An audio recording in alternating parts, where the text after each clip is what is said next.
The general circulation of our atmosphere. So let's start by looking at the equator.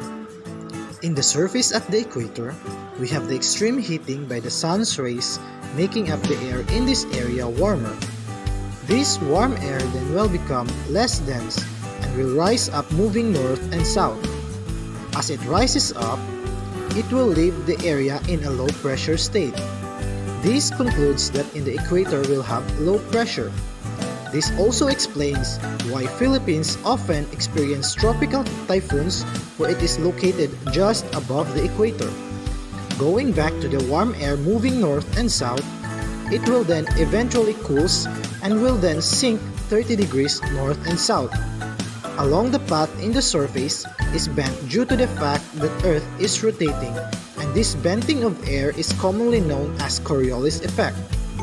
At 30 degrees north and south, the cooler air will sink to the surface, leaving this area at high pressure.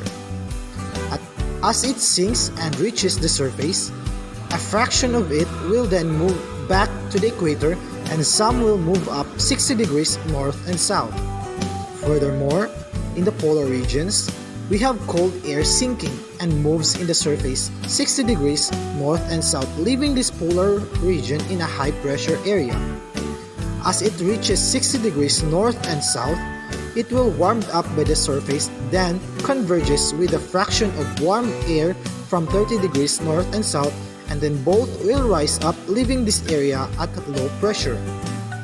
Again, in the atmosphere, there will be divergence happening, and so on and so forth. Overall, this is the general circulation of our atmosphere, carrying heat energy which helps in sustaining life and maintain stability of our planet.